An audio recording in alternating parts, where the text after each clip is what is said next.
Kenny, manyaman. Luluto tayo ng pangat guys na sapsap ang ulam namin kagabi. Simpleng luto lang guys pero healthy. Enjoy watching. Kumukulo na guys, yan na siya.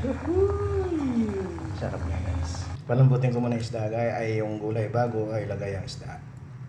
Meron tayong talbos kamote at okra. Natin yung sapsap natin guys. Wait lang natin umuti ang mata. Dito rin guys. At may pwede pa akong isang piraso. Luto na sa guys. Thanks for watching. Meron na akong sarap na pangat na sapsap. Love you ma. Thanks for watching.